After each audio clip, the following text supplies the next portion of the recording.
नमस्कार दोस्तों। Stock specific landing में हम बात कर रहे हैं सिविल कंस्ट्रक्शन वाली कंपनी की।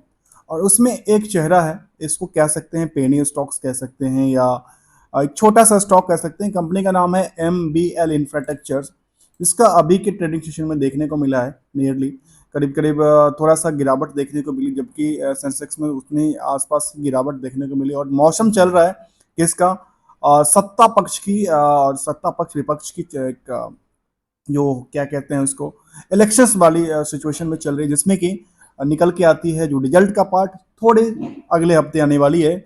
और इसके पहले मार्केट का को जो रिएक्शंस हैं, कई बार हो सकता है मार्केट बिकवाली की तरफ रुझान कर रहा है, कई बार खरीदारी, क्योंकि अभी मार्केट में एक बॉटम बनाने की तैयारी कर रहा है। क्योंकि यहाँ पे हमेशा बिकवाली देखने को मिल रहा है कुछ स्टॉक्स में। यहाँ पे देखें MBL इंफ्रास्ट्रक्चर्स के बारे में हम जानने के प्रयास करेंगे। दोस्तों कोई भी रिकमेंडेशन या एडवाइस नहीं है किसी स्टॉक के प्रति। यहाँ पे हम देखने को आती है स्टॉक में क्या लग रही है। स्टॉक बार बार गिरावट देखने को मिली है, बार बार थोड़ी सी चढ़ती है और गिरावट आती है। इससे पहले भी देखने को मिला जो बार बार चलती है, गिरावट आती है, गिरावट आती है। क्या है ये? क्या इसका फंडामेंटल स्ट्रांग नहीं है? क्या डिक्लाइन करती है? या क्या चार्ट इसका एकदम बिल्कुल डिनाई करता है मार्केट से? हम इसको समझने का प्रयास करेंगे। पहले हम फंडामेंटल को समझेंगे, फिर हम समझेंगे फंडामेंटल्स के क्रम में देखें कंपनी के बारे में। तो कंपनी की वेबसाइट्स पे ये हमें इंफॉर्मेशन मिलती है। इसके बड़े बड़े वेबसाइट्स पे जो इंफॉर्मेशन है, जहाँ पे देखने को मिलती है विजन एंड मिशन, इतना तो हम पढ़ेंगे नहीं। यहाँ पे इसकी कंपनी के बारे में थोड़ा सा पढ़ते हैं। और कंपनी के बारे में कहती है engaging in the discussion with the life in civil engineering project in the various business segment, namely highway पे काम करती है, EPCS, BOT, O&M, building, housing and urban infrastructures, railways, metros and other infrastructures. MBL provides integrated in engineering. इसका मतलब ये हुआ company engineering service देती है। कहाँ पे एक्सपर्टाइज, कहाँ पे है? ये हाईवे पे है, हाउसिंग अर्बन डेवलपमेंट पे है, इंफ्रास्ट्रक्चर्स पे है, रेलवे एंड मेट्रो पे काम करती है। चलते हैं आगे। हमने इसको समझा कंपनी क्या क्या काम करती है और इसका मार्केट में किस तरह के पोटेंशियल्स हैं मार्केट की, और उसके बेसिस पे इसके पास प्रोजेक्ट क्या है। इसके करंट प्रोजेक्ट की बात करें, हम पुराने प्रोजेक्ट की हिस्ट्री की बात नहीं करेंगे, ये हम केवल करंट प्रोजेक्ट की बात करें। तो यहाँ पे क्या निकल के आती है? कहती है हमारे पास रोड एंड हाईवे कंस्ट्रक्शन का काम है। इसके साथ साथ कहती है हमारे पास रोड एंड मेंटेनेंस का काम है। साथ में कहती है हमारे पास building, housing and urban infrastructure project पे काम चलती है। ये इन्होंने तीन चीज बताई हमारे पास फिलहाल ये करंट पोजीशन हमारी चलती है। हम कंप्लीटेड प्रोजेक्ट और बाकी प्रोजेक्ट पे नहीं चलते हैं, सीधे चलते हैं स्टॉक मार्केट की तरफ। और स्टॉक मार्केट में देखते हैं स्टॉक, छोटा सा स्टॉक 44 रुपए के आसपास। और मुझे लगता है ये स्मॉल कैप में ही काम करती होगी शायद। मैं इसको देखूं तो ये निकल के आती है, कोई इसका कैप ही नहीं है, कोई इंडेक्सेशन कैप नहीं है, ये फ्रीली घूमती है कंपनी। और इसकी देखें 52 वीक की है तो करीब 62 रुपए तक गया था स्टॉक्स। और नियरली देखो तो 20 रुपए मान लेता हूँ। तो एक 20 रुपए से स्टार्ट होते स्टॉक चलती है कहाँ पे? 62 रुपए पे। बीच में कितने का डिफरेंस होता है? मैं सीधे सीधे आकलन करूं तो 20 से 62 नियरली 42 रुपए का डिफरेंस होता है। और यदि मैं 20 रुपए के परसेंटेज को देखूं तो 42% कितना होता है आप समझ सकते हैं। करीब करीब निकल के आता है 210% के आसपास निकल के आती है। और 210% का एक बॉटम से लेकर के टॉप तक का रेंज कवर करता है। चलते हैं आगे, समझते हैं मार्केट के लिए। और इसमें देखा जाता है जो इसकी देखें यदि हम PB की बात करें तो करीब PE करीब 69, PB की कुछ है नहीं, ROE नियरली कुछ भी नहीं है। कंपनी की ओवरऑल परफॉर्मेंस के बेसिस पे देखा जाए तो कंपनी सिविल कंस्ट्रक्शन में काम करती है। इसकी कोई भी यहाँ पे एक साल, यहाँ पे एक चीज़ मैं आपको बता दूं पहले, ये कंपनी की जो शेयर्स हैं वो काफ़ी लिक्विडिटी में नहीं रहती। लिक्विडिटी कहने का मतलब वॉलेटिलिटी में नहीं रहती है, कंपनी में ज़्यादा ट्रेडिंग्स नहीं होती है। आज के ट्रेडिंग के सेशन को देख लें तो ये निकल के आती है कंपनी में फिलहाल अभी तक 6 से 7 ट्रेडिंग हुआ है। सुबह में ओपन हुआ था 1000 वॉल्यूम के साथ, फिर थोड़ा सा वॉल्यूम इसमें देखें सब 0 0 0 0 वैल्यू, दोबारा 9:26 में इसमें 1000 वॉल्यूम का मोमेंटल आया। और फिर ये स्टेबिलिटी के साथ वहीं कारोबार कर रही थी। फिर 1001 वॉल्यूम आती है और यहाँ पे वॉल्यूम कुछ देखने को मिलता ही नहीं है स्टॉक में। स्टॉक क्या होता है? पड़ी रहती है, पड़ी रहती है, पड़ी, मतलब यहाँ पे मोमेंट नहीं है स्टॉक में, जिसको वोलेटिलिटी कहते हैं। काफ़ी वोलेटिलिटी के साथ साथ यहाँ पे लिक्विडिटी नहीं है। मैं सीधा कहता हूँ लिक्विडिटी नहीं है। लिक्विडिटी मतलब स्टेप सेकंड के हिसाब से यदि ट्रेडिंग करता हो, मतलब मार्केट में इसके ऊपर से लोगों की ट्रेडिंग्स चल रहे हैं, इन्वेस्टमेंट चल रहे हैं। चलते हैं एक साल के चार्ट में। एक साल के चार्ट हमने समझने का प्रयास किया, जहां पे इस चार्ट में हमने देखा जो स्टॉक एक स्टेबिलिटी के साथ कारोबार कर रही थी। ऐसा नहीं तो स्टॉक में स्टेबिलिटी नजर नहीं आ रही थी। फिलहाल इसके बाद स्टॉक में अच्छी खासी पुल बैक आया, और पुल बैक के बाद देखने को मिला जो स्टॉक ने एक एवरेज के वैल्यू के हिसाब से देखा जाए, मैं केवल केवल एवरेज वैल्यू को लेता हूँ। एवरेज वैल्यू कहाँ पे निकल के आती है? यदि मार्केट बहुत ज़्यादा डीप जाती है, यहाँ पे थोड़ा सा लाइन आइटम थोड़ा सा नीचे आ गया, यदि थोड़ा सा मार्केट इस रेंज से जाता है और इतना तक जाती है, तो ये एवरेज वैल्यू की बात करती है, स्टॉक में स्टेबिलिटी की बात करती है। जहां पे मैं एवरेज वैल्यू की बात करूँ तो एवरेज वैल्यू निकल के आती है करीब 43 रुपये के आसपास। और इसका लीड ये लिया जा सकता है यहाँ पे, जो इसकी वैल्यूशंस में हिसाब से 40 के आसपास मान लेते हैं इसको, 40 के आसपास सपोर्ट मान लेते हैं। 40 से ज़्यादा गिरावट आती है तो थोड़ी सी चिंता लगती है, क्योंकि यहाँ पे मार्केट एक स्टेबिलिटी दर्शाती है। और फिलहाल कहाँ पे ट्रेडिंग कर रहा था ये? फिलहाल कर रहा था 44 रुपये का। अर्थात चिंता की ज़्यादा बात नहीं दिखती है, चिंताजनक नहीं दिखती है इसके ट्रेंडिंग की बात में।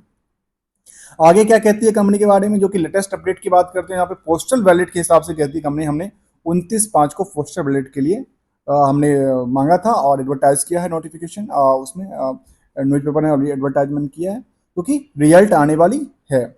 और रिजल्ट से पहले का ये रिएक्शंस है। और कुछ कंपनी ऐसी हैं जिनका रिजल्ट अभी तक नहीं आया, जो कि इलेक्शन के रिजल्ट के टाइम पे आएगा, उसके बाद आएगा, तो उसका अब सोचिए मोमेंटल किस तरह से रिएक्ट करेगा मार्केट। रिएक्ट करेगा, कभी पॉजिटिव में, कभी निगेटिव साइड में, क्योंकि सप्लाई कभी बढ़ेगा कभी डिमांड बढ़ेगी। ये अभी फिलहाल चलता रहेगा। और एक बॉटम्स, अभी मार्केट जो है एक बॉटम्स पे जाने की तैयार है, क्योंकि मार्केट में अभी उथल पुथल बहुत ज़्यादा, मैं सिंपल शब्दों में कहूं, उथल पुथल काफ़ी ज़्यादा चलेगा। इस क्रम की बात करते हुए आगे देखते हैं क्या कहती है कंपनी के बारे में। और कंपनी के बारे में देखें तो कहती है जो हमारी कॉर्पोरेट एक्शन में क्या है, हम डिविडेंड पेइंग कंपनी रही थी 2016 तक। इसके बाद हमारा हो गया डिक्लाइन। हमने 16 के बाद कोई भी डिविडेंड अपने इन्वेस्टर्स को नहीं दिया।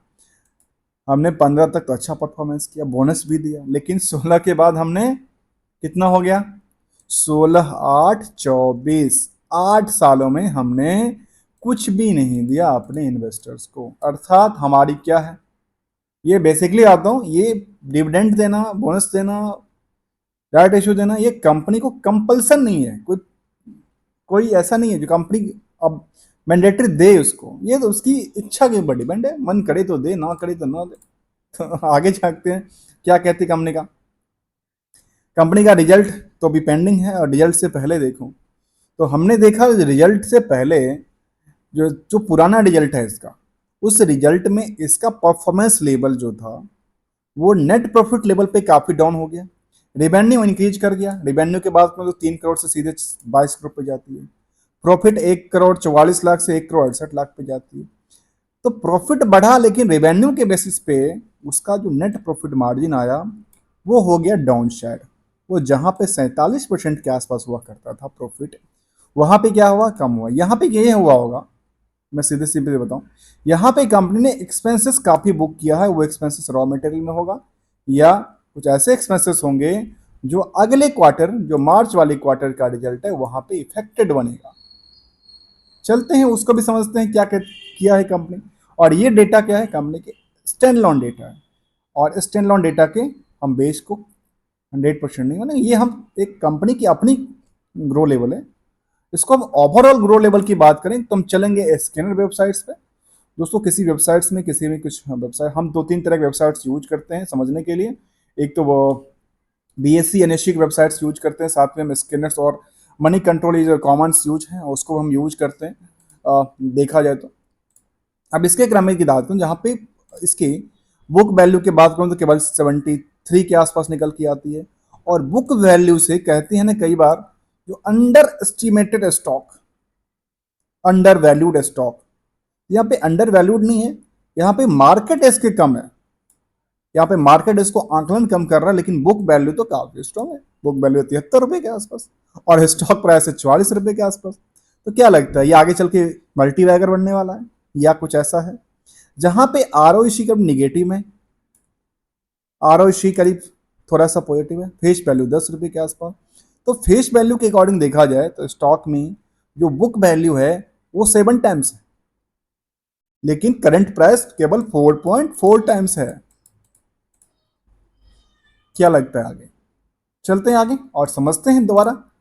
इसकी हम समझ रहे थे क्या, क्वार्टरली रिटर्न के बारे में। और क्वार्टरली जो इसका रिजल्ट था उसमें कंसोलिडेटेड डेटा ये कहती है जो हमारा जो पार्ट्स रहा दिसंबर तक का, उसमें 32 करोड़ का रिवेन्यू था सेल्स से, और इससे पहले भी हमारा 44 करोड़ 42 करोड़ रह चुका है, लेकिन फिलहाल हमारा ये देखने को मिला है। लेकिन हमारा ऑपरेटिंग प्रॉफिट जो है वो एक लॉस मेकिंग दिख रही है। इसको ये कहा जा सकता है कंपनी की एक डिक्लाइन लॉस मेकिंग है, अर्थात ये कंपनी की कंप्लीटली मैं काटता हूँ यहाँ पे, और कंपनी लॉस मेकिंग दिखती है फिलहाल सारे के सारे क्वार्टर में, एक्सेप्ट एक क्वार्टर नहीं, सभी के सभी क्वार्टर इसका जो है डिक्लाइन कर रहा है। इसका प्रॉफिट पार्ट को, ऑपरेटिंग प्रॉफिट ही नुकसान में है। आगे क्या है, ये अदर इनकम, अच्छा इनके पास इंटरेस्ट इनकम आती है अच्छी खासी, 6 करोड़ 7 करोड़ के आसपास आती है। अदर इनकम में इनके पास काफी अच्छा है, करीब 35 करोड़ के आसपास निकल के आती है। अदर इनकम में आते क्या है इनके पास, कुछ ऐसा इंटरेस्ट, तो कहती है हमारे इनकम्स नॉर्मल्स हैं ये, और इंटरेस्ट इनकम हमारे पास है ये, डिप्रिसिएशन के पार्ट को उनको छोड़ के, डिप्रिसिएशन पार्ट को। तो हमारे ओवरऑल जो प्रॉफिट आफ्टर टैक्स की बात करते हैं तो कंपनी हमारी back to back quarter by quarter नुकसान ही झेलने को मिल रही है। तो जब हम यहाँ पे स्टॉक प्राइस में देख रहे थे तो हमने क्या कहा था, जो स्टॉक में ऐसा एक एंगल्स बनता है, मैं दोबारा चलता हूँ वहाँ पे, एंगल्स बनता है कि स्टॉक क्या कर रही है, स्टॉक एक रिएक्शंस के साथ काम कर रही है। मैंने चार्ट के ऊपर जो बीएससी के चार्ट था हमने क्या कहा था, यहाँ पे स्टॉक में एक एवरेज वैल्यू निकल के आ रही है, वो वैल्यू निकल के ये आ रही है और इसी लेवल से आधी कारोबार करती है। ये भी स्टेबिलिटी कहाँ पे बनती है, 40 रुपये के आसपास, और 40 रुपये के आसपास, और वैल्यू इसकी कितनी है, मार्केट कैप तो छोटा है लेकिन बुक वैल्यू ज़्यादा है, 73 रुपये के आसपास। आगे क्या कहते हैं कंपनी की, जब कंपनी का फंडामेंटल्स ये कहा जा सकता है, फंडामेंटल इसके स्ट्रॉन्ग पोजीशन में नहीं दिख रहे हैं क्योंकि ये company back to back loss making दिखती जा रही है। आगे हम ईयर टू ईयर को भी कंपेयर नहीं करेंगे क्योंकि डेटा आएगा तो हम कंपेयर अच्छे से कर पाएंगे जब मार्च 24 का डेटा आएगा।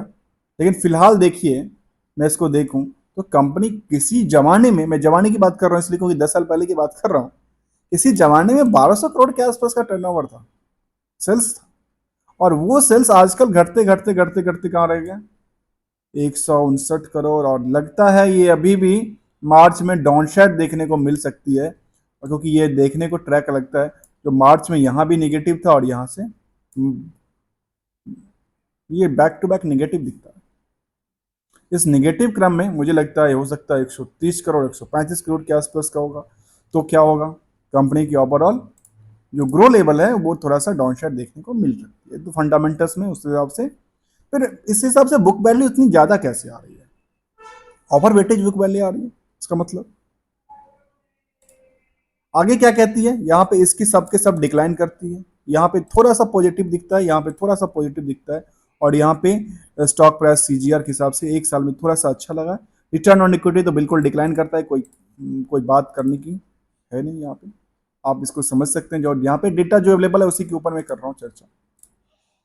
आगे जानते हैं क्या कहती है कंपनी की, जो कंपनी के डिटेल्स हैं वो निकल के आती है शेयर होल्डिंग पैटर्न। अब शेयर होल्डर्स यहाँ पे अपनी पोजीशन को बिकवाली किया है, क्या बात है, प्रमोटर ने अपनी पोजीशन को हल्का कर लिया। तो 67% के आसपास और 62 करीब करीब 33% के आसपास पब्लिक होल्डिंग निकल के आती है। और वो पब्लिक होल्डिंग में क्या निकल के आती है उसकी बात करें तो पब्लिक होल्डिंग में यहाँ जो है वो MBLs and Capitals, A Capitals limited जो कि मेन होल्डिंग है। साथ में देखें इनके जो प्रमोटर्स ग्रुप को छोड़ दें तो FI ना कुछ है ना DI कुछ है। पब्लिक की बात करें तो पब्लिक यहाँ पे फंसी पड़ी है शायद, लेकिन पब्लिक में ये नहीं बात कह रहा हूँ फंसी पड़ी है, पब्लिक के पास काफ़ी पोजीशंस हैं, यहाँ पे देखने को आती है। इनके पास 1% और एक के पास 1%, जो भी जयदीप नरेंद्र संपत है उनके पास, जो भी पोजीशन इंक्लूड इंक्लूड हुआ है यहाँ पे मार्च के अंदर। और तो ये कहा जा सकता है जो कि यहाँ पे 2.43 था, वो पोजीशन कम हो गया। हो सकता है इनकी भी पोजीशन बिकवाली हुआ हो किसी एक के पास, या ऐसा हो सकता है। आगे दिन जानते हैं, तो यहाँ पे कंपनी के हमने देखा जो शेयर होल्डिंग पैटर्न में फंडामेंटल्स के तौर पे तो उतना अच्छी परफॉर्मेंस नहीं दिखती है। लेकिन इसका एक रेशियो देखते हैं, क्योंकि रेशियो भी देखना जरूरी है। इसके डेट्स रेशियो क्या दिखती है? डेट्स रेशियो दिखती है जो 1/200। अरे यार, ये तो बड़ा। 300 दिन में कौन पेमेंट देता है और कौन कलेक्ट करता है? तो मार्च 23 तक के डेटा है। 300 दिन में आपने पेमेंट दिया, लिया, काम किया, और 300 दिन के बाद पेमेंट आएगा, तो सोचिए पेमेंट का सिचुएशन क्या होगा, कैश फ्लो पर क्या फर्क पड़ेगा। इसलिए तो इसकी पोजीशन जहाँ पे अच्छी थी वहाँ करीब 50 दिन में पैसा आता था। यहाँ पे वीक पॉइंट मुझे लगता है इनकी रिकवरी, और रिकवरी पे यहाँ पे डाउन साइड देखने को मिल रही है। कंपनी रिस्क पोजीशन को हल्का करे, अच्छा करे, तो हो सकता है आगे चलकर परफॉर्मेंस भी अच्छा कर सकता है। लेकिन एक मैंने हमेशा कहा, ये एक एज ऑन डेट के हिसाब से देखा जाए, जिस तरह से यहाँ पे कंपनी ने चढ़ी थी, लगातार 5-5% की जंप लगाई थी, उसी तरह से 5-5% गिरावट आई, तो ये कहा जा सकता है कंपनी में एक शॉर्ट टर्म, क्या कह सकते हैं, शॉर्ट टर्म पोजीशन किसी ने बनाई, और पोजीशन के बाद दोबारा बिकवाली हुई, फिर दोबारा पोजीशन बनाई, और ये खरीदारी बिकवाली चलती रही, क्योंकि चार्ट तो इसका इसी 5-5% के सर्किट के आसपास दिखाता है। 5% सर्किट चलता है, 5% सर्किट गिरता है। इस चार्ट को मैं एवरेज देखूं तो एवरेज क्या निकलता है, ये देखिए, ये इसकी वैल्यूशन निकल के आती है यहाँ पे, जो कि वैल्यूशन निकल के 40 रुपये के आसपास, और 40 रुपये पे कई बार आया स्टॉक्स, फिर से थोड़ी सी चलती है, फिर चलती है, तो 40 रुपये इसको एवरेज वैल्यू माने, और एवरेज इसके बाद हो सकता है स्टॉक्स यहाँ से दोबारा चलने के लिए तैयार हो सकता है। इसकी हम कुछ देखें चार्ट बेसिस पे, तो कुछ एवरेज निकालें। ओनली 1 महीने के ट्रेंडिंग की बात कर रहे हैं। 1 महीने के ट्रेंडिंग में यदि हम 50 डे को लेके हैं तो काफ़ी नीचे की मोमेंटल है। 200 डे को देखें तो उससे 40 रुपये के आसपास निकल के आती है, फिलहाल 44 पे कर रहा है, तो 40 रुपये इसका सपोर्ट लेवल्स देखने को मिल सकती है स्टॉक में। स्टॉक में बहुत बड़ी स्टॉक्स में ट्रेडिंग्स का पार्ट नहीं रहा वो पहलू के हिसाब से, जबकि इसकी सब कुछ देखने को आती है जो लास्ट क्वार्टर में डिक्लाइन दिखती है, प्रोमोटर्स होल्डिंग कम कर रही है। यहाँ पे कंपनी जो है वो company deliver the poor sales growth, और सेल्स ग्रोथ कुछ भी नहीं था, रिटर्न ऑन इक्विटी कुछ नहीं था। कंपनी हैज़ हाई डेटर्स, और ये जो रेशियो था वो मैंने पहले कहा था कि कंपनी की ये थोड़ा सा मुझे लगता है वीक पॉइंट्स हैं, जो कि कह सकते हैं हाईलाइटेड वाला। यहाँ पे कंपनी पोजीशन को ठीक करे तो और अच्छा हो सकता है कंपनी के इनकम पार्ट्स के लिए और इनकम कैश फ्लो पार्ट्स के लिए। आगे इस ओवरऑल परफॉर्मेंस के देखो तो जो आज तक इन्वेस्टेड हैं उनके लिए 10 सालों में करीब 65% का नुकसान दे चुका है, 5 सालों में 221% फायदा दे रखा है, 3 सालों में 100%, 2 सालों में 105%, 1 सालों में 92%। उसके बाद ये लगातार थोड़ा सा गिरावट देखने को मिला है, जबकि सेंसेक्स की पार्ट में उतनी ज़्यादा गिरावट देखने को नहीं मिली, वहाँ पे अच्छी खासी जंप देखने को मिली है पिछले 10 सालों के दौरान। हमने इसको चर्चा किया सामने। इसमें देखें इसका यदि हम टोटल ओवरऑल देखें वॉल्यूम की, तो ट्रेडेड वॉल्यूम करीब 10,000 के आसपास अभी तक सुबह से निकली है। उसमें अभी तक 78% के आसपास जो है वो डिलीवरी पोजीशंस हैं। इसमें एक चीज़ यहाँ पे बार की देखूँ तो बार वेला में ज़्यादा सेपरेटरी वार की बात करूँ, वॉलेटिलिटी की बात है तो वॉलेटिलिटी करीब 20% के आसपास निकल के आती है, एप्लीकेबिलिटी मार्जिन रेट करीब 24 के आसपास निकल के आते हैं। तो ये हमने छोटा सा पार्ट लिया। इसकी पार्ट के बाद हम देखें इसके पीयर्स कंपनी, जो कि सबसे पहला इसमें एल आता है, लेकिन मैं एल से कभी भी इसको कंपेयर नहीं किया जा सकता। मैंने हमेशा कहा इसको कंपेयर तभी करेंगे जब इसकी वैल्यूशन वाली कंपनी कोई मिलेगी, नहीं तो अदरवाइज इसको कंपेयर करने के लिए 44, 45, 50 रुपये तक की जो कंपनी है उसकी कंपेयर किया जा सकता है।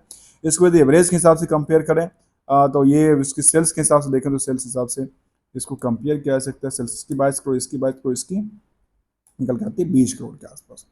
प्रॉफिट आफ्टर टैक्स की बात करूँ तो यहाँ भी नुकसान देखने को मिली है, और यहाँ भी डिक्लाइन करती है, यहाँ भी थोड़ी सी प्रॉफिट देखने को मिली है। स्टॉक में हमने समझने का प्रयास किया कंपनी के बारे में, करंट प्रोजेक्ट के बारे में समझने का प्रयास किया। कंपनी का नाम था MBL इंफ्रास्ट्रक्चर्स, सर यही नाम था, MBL इंफ्रास्ट्रक्चर्स लिमिटेड, और इस कंपनी की हमने ओवरव्यू समझने का प्रयास किया, ट्रेंडिंग समझने का प्रयास किया। दोस्तों वीडियो अच्छा लग रहा हो तो लाइक शेयर सब्सक्राइब करना ना भूलना। Thank you so much for joining hair.